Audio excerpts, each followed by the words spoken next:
I got some Nazis. Dead Nazis. All right.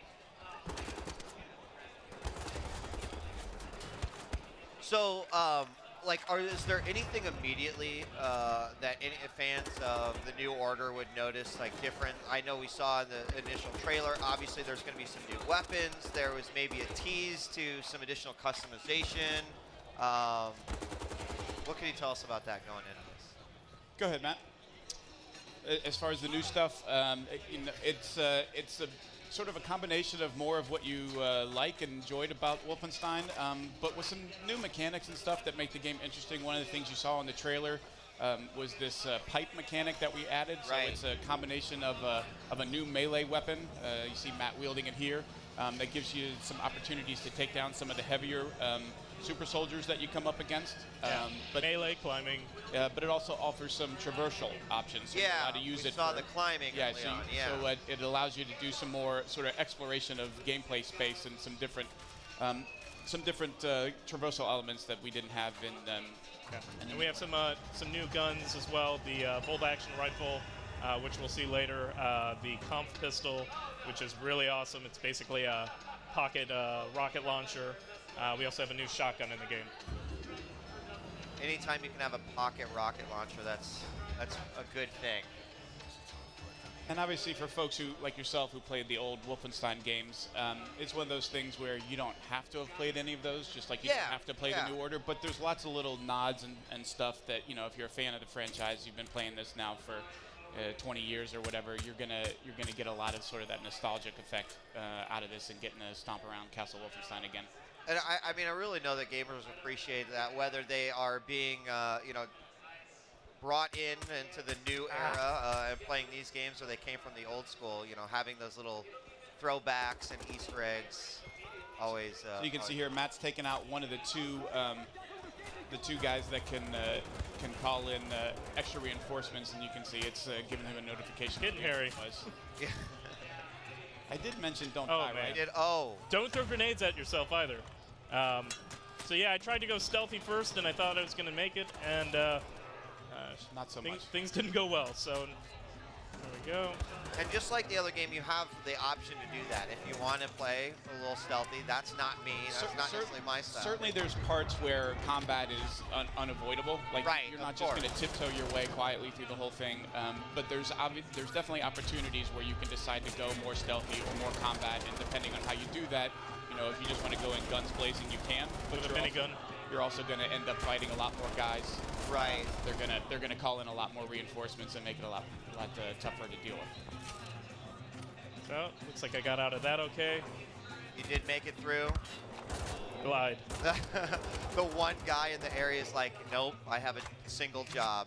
One of the things to point out is while the New Order starts kind of pre-World War II when you're assaulting Deathshead compound, the majority of the game takes place in the 1960s.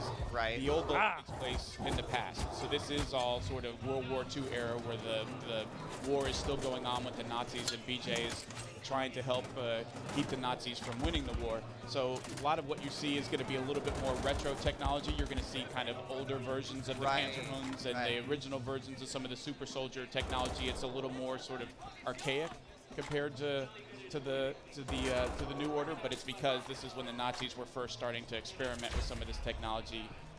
So your weapons and tech are going to reflect that. And it's always like interesting from a design perspective, right? When you go back and you're dealing with weapons and or technology that maybe haven't been introduced to the story yet, or like you mentioned, like the timeline doesn't fit. So is that challenging, or is it kind of fun to go, okay, how are we going to tackle this one? Yeah, I mean, I think it offers a lot of flexibility. That you know, the designers are like anybody else. Like, you don't want to just keep doing the same thing over and over again. And so switching to a different era like this does give you some options. You can see here Matt using the traversal aspect we talked about, so he can kind of hold himself up with one arm as he's climbed up with the pipes, and then, you know, again, we're talking about stealth versus combat. Use a silence pistol to take out the guard.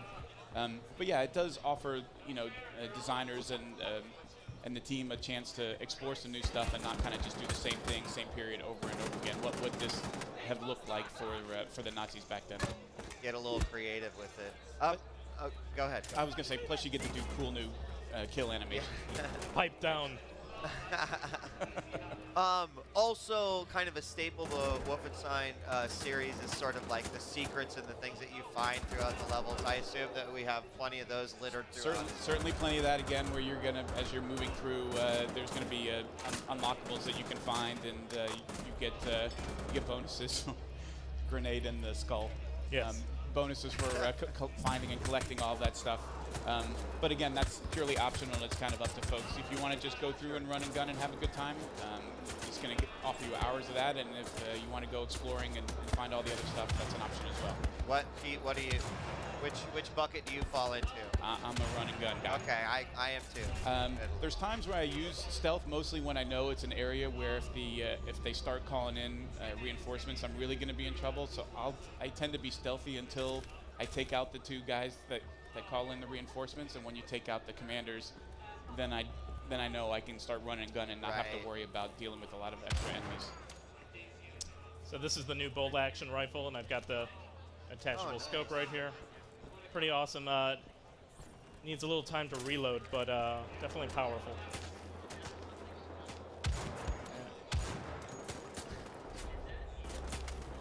And obviously, as Matt's showing here, cover is still an important thing in Wolfenstein. Something that I think folks got used to the more they played through the New Order, that standing out in the open, not always the best idea, so leaning from behind cover, above it, below it, from the side, definitely important, as Matt's showing here. And it is an option with any weapon that you're using, whether you've got a scope or not, that you can use that to your advantage and not take a ton of damage while you're taking guys out. Yeah, I mean, I noticed even the cover system's incorporated into like the new, like the climbing and whatnot. When he got to the top, there was that prompt to also be able to lean. Yep. I guess we'll see it right here, right? Yeah, you're able to do that. I think there's a guy up there. Maybe, we'll see. But yeah, you can kind of go in any direction you want to use cover, and there's nobody there. So that's okay. Hey, buddy. Surprise.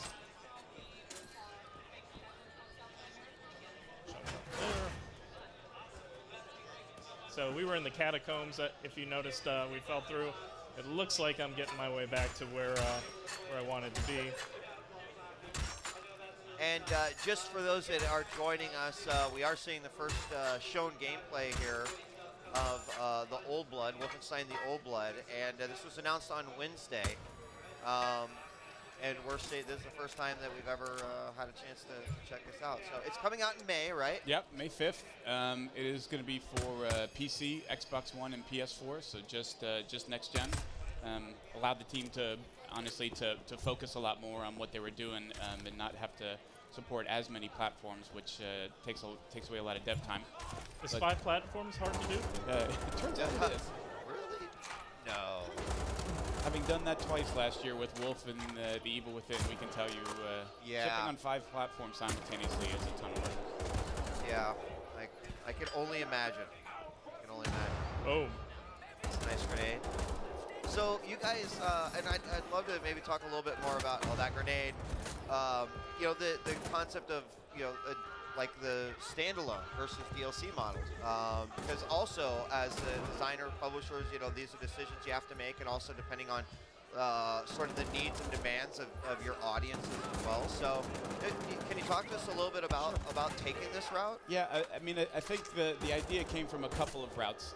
Number one was it allowed us to act, sort of do it all in one thing, that trying to split stuff up meant every time you do one of those DLCs, each one of them is a separate certification process. It's a separate process of wrapping it up, getting everything done, and then you move on to the next one and you have to do it all over again. You wrap all of that stuff together, that's just that many fewer times that you're having to worry about how does all this play together and what problems do you have. We felt like we were able to do it in a pretty quick period of time. Sure. And that was certainly an advantage. If we were doing this and it wasn't coming out until November, it probably would have been less likely. But you know, the team worked pretty hard on putting something together that was both substantial, but that we could do in a quick period of time. And then obviously, you know, it's not something we've done a lot in the past with a digital-only release, or being able to put it out digitally first, and that was appealing to us. Right. To have, you know, a low barrier of entry that's only $20, that you don't have to play the previous game. So if you were interested in Wolfenstein, but you know, didn't get it for your console or your PC, that we had something that was a little lower cost. That, you know, you come in, you get you know, what we think is a pretty substantial amount of gameplay, and it's $20. And you know, the reaction from fans on Wednesday was pretty super positive. I mean, we obviously haven't done this kind of thing, but you've seen it done with other games. I think Far Cry saw a lot of success with Blood Dragon. Right. Folks like myself, I had a lot of fun with that. So we felt like it was a good fit for what we were trying to do, and we wanted to give it a try and see what folks thought. So we'll see how it goes, and if we really like it, maybe we can do more of this down the road. That's great. No, it's definitely a model that I'm a big fan of. You know, in this day and age, like you said, you know, also the days of cloud and digital downloads, like it's getting more and more prominent in the gaming world. So not necessarily having to have one piece of software in order to continue to enjoy the experience, I think, is also well. And part of it for us is it depends on what that content is. In the case of Evil Within, you know, we are doing DLC. We did just do DLC, and it's coming out next week, and it made a lot more sense to have it fit as part of it, and honestly, it was a lot more difficult to have that be standalone. In the case of Wolfenstein, it's just different than a game like Skyrim, for example, where you're playing, and then you're adding content into your existing game. This was going to be a standalone experience anyway, so you know, it doesn't fit every situation, but it seemed to fit this one. You were asking before about collectibles. Matt just found some of the deep sea diving. Water. Yeah, so we think it's a good way to introduce it to both a new audience and again, for folks like yourself who really loved Wolfenstein last year, and we sure appreciate everybody who bought it and played it and supported Machine Games and Bethesda, a way to give them something new to play that kind of fits what they like, but new and different. So tell me a little bit about just being able to write and create a story around this character, right? Like BJ is actually... He has a lot of clout in the gaming world just because of who he is as a character. So I imagine it's got to be a lot of fun to be able to take control of him. One of the interesting things when we did the original Wolfenstein: The New Order was it turns out, even though this is a franchise that's been around for a while, that BJ himself didn't have much of a personality. Right. He was just sort of a big-necked guy who shot Nazis. Right. And I think one of the things that the New Order, and rightfully so, got recognized for was adding a lot of character and story and narrative and giving him some context and you know, making the choices that he was making meaningful, and kind of understanding that he kills Nazis, but it's really this guy who just wants to get back to having a normal life and a family, and the only way he can do it is to stop the guys who are trying to take over the world. So I think it was really fun and interesting for them to do that, to be able to kind of put a new direction on where this franchise is going to go going forward. That, you know, the action and the fun that you know, we're showing here is obviously a big part of it. That it turns out that shooting, strangling, stabbing Nazis is still pretty fun. But adding more character and story to that experience can be meaningful. And I think it was great to see the reaction people had to all of that, to BJ and Anya and the other folks that we had in the New Order. And you know, looking forward to the team being able to explore that going forward, because, you know, I think we did find at the end of the day that, you know, Wolfenstein does have a place. It is relevant. I think the Machine Games guys did a great job in bringing it back to relevance, and, you know, we're looking forward to down the road, post this, to seeing where those guys go, where this franchise goes next.